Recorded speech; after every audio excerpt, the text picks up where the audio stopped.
When I was 20, 21 years old, I was not concerned with the traditional, uh, I guess, fraternity life of drinking and having sex and stuff like that. That never appealed to me. Okay, I drank booze like any 21-year-old, but at the same time, I was also reading H.P. Lovecraft.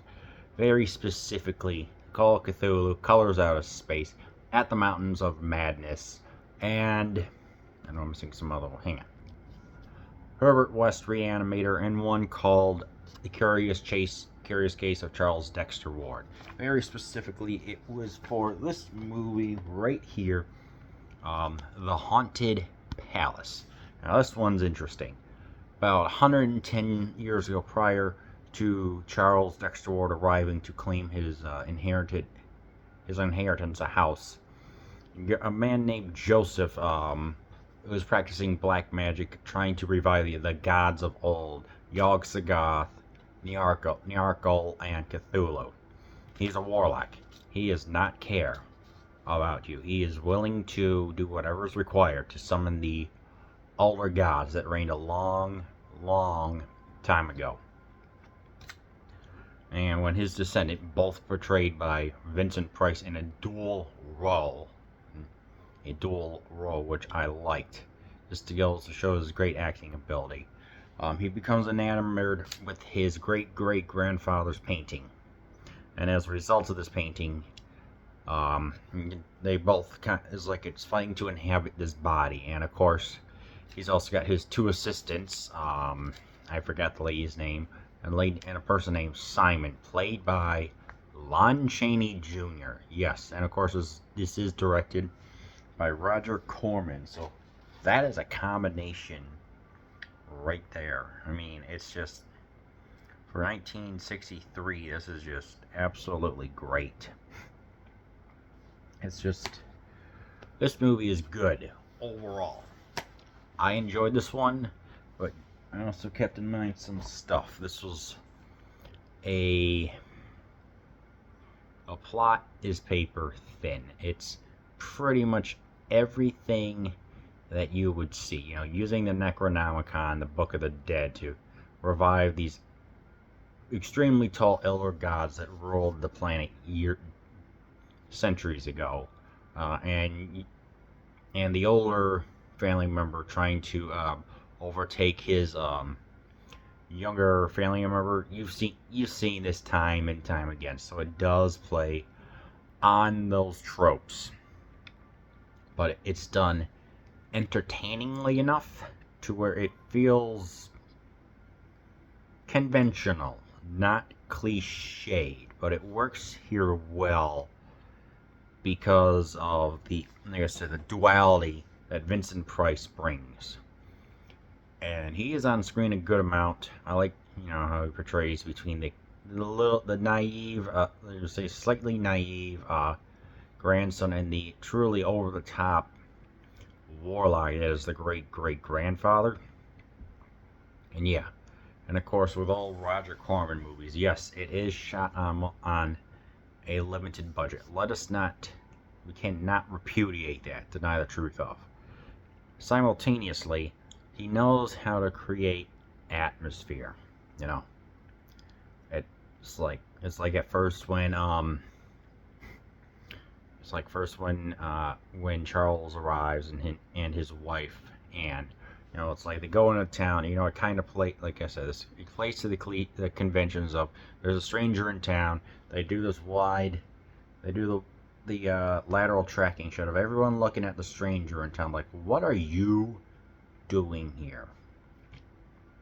And they say, don't go to that house. Something straight out of Dracula. So say what you will about that. But yeah, with the limited budget, it's like there's the bar, there's some outside scenes, there's the palace, which the matte painting from the Pit and the Pendulum was used. There's the downstairs where they go into a shaft and everything. It's like, yeah, you can tell that they reused some of the scenes, but here, like I said, this movie has enough of its own identity to feel like it's its own entity. mainly because it's, this being more character based, less melodrama, more horror, and and and yeah, and having Lon Chaney Jr. in here, oh, this was so great. I like this so much. This is one of his later roles, but he's one of his later roles, and he's not exactly in the greatest of health because of a rough living and older age and stuff like that. And the makeup, it's starting to his character shows its age, and it's like, well, you see, we have two horror icons on the screen, and when they're on, all the chemistry is so great. But yeah, with this being more of a horror movie, particular scenes that stood out. The tavern, and then one where there's a whole bunch of mutated humans, especially one with like it doesn't have any eyes, one that has an eye patch. It's disturbing. The fog for that scene alone, where they're all around, just about ready to take over our heroes, it's just creepy, man. It's creepy. And I'm just like, what the fridge? Till Bell summons them. So it's that. It's when they're down, and it's like when they're down in the scenes, like when they are about ready to perform a ritual. It's just so creepy in the right way. Again, it's like this movie. I enjoyed this one a little bit less, but that doesn't detract from the effort that was put in, because the plot is so paper thin that you're waiting to get to the last 15 minutes. Again, the last 15 minutes, and also second is when all the tension that's been building slowly finally activates, and here the tension works so dang well. It's just, ooh, it's so good, man. The Haunted Palace is unique in the series since it is really not a Poe film at all, but the first adaptation of the screen for Howard Philip of Lovecraft fiction. Daniel Haller would soon graduate from art direction and set design to directing features by filming 2 more Lovecraft films for American International Pictures down the road, the Carla film Die and the Dunwich Horror, both films remaining very stylish and fun even after all these years. This film allowed Vincent to work with Lon Chaney Jr., whose presence is well conceived in a green makeup that gave Chaney one of his last good roles in a feature film. Vince commented about how difficult it was to try and cheer up Lon between takes, and he was very depressed during the filming of The Haunted Palace. The sets by Daniel Howell rivaled those done by The Pit and the Pendulum, the main set piece, and an ancient altar with a portal in the center to house a demon from another dimension, Baal Sagoth, if I'm not mistaken. It was a sight to behold. And the weird symbols Haller created to indicate the Lovecraftian universe would be used again in 2 Lovecraft films Haller would soon direct after this one was completed. Vincent recalled, I really enjoy the acting process, leaving yourself in the makeup and then stepping into those fantasy roles, and playing the warlock Joseph Curwen, Curwen.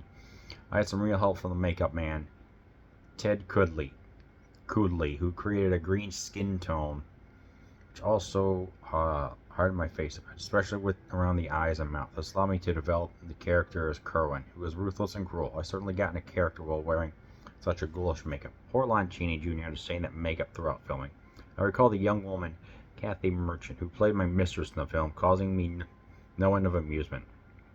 She had this great buxom figure to begin with, but the wardrobe heightened her already ample cleavage, giving her more room than the Rocky Mountains, and every time I would glance in her direction, my eyes would head down that mountain along with my concentration. She proved to be a great sport.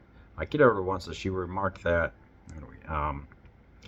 she had no dialogue, so I told her what that she had going for her. There was very little that needed to be said, which made her laugh. I would always remember those films with great pleasure, even though they were hard work. We all had such a good time making them. AIP wanted Roger Corman wanted to take a break from Poe, but AIP instantly said, nope, we're going to have this label. Even though this is a Lovecraft adaptation, we're still going to we're going to call this a Poe adaptation. So ultimately, I guess it's kind of like a fusion of the two arguably the greatest American poets, I would say, horror, thriller-ish poets. So say what you will about that. And there's a mention to, I don't know, this who he was the head of the Spanish Inquisition from 1483 to 1498. I forgot his name. So this was a yeah, just to give you an idea, he said, yeah, so when this guy was already in here, this house was already centuries old. So yeah, but you know, I said, when you have the fall of the House of Usher or whatever that poem was, that was already a 6-line soliloquy, then they had to expand it. That's why it feels paper thin, and you know, it kind of detracts from the enjoyment. But performances alone, seeing the two horror icons on screen, the atmosphere of the sets, I think that you know you keep that in mind, and you're going to have a good time with The Haunted Palace.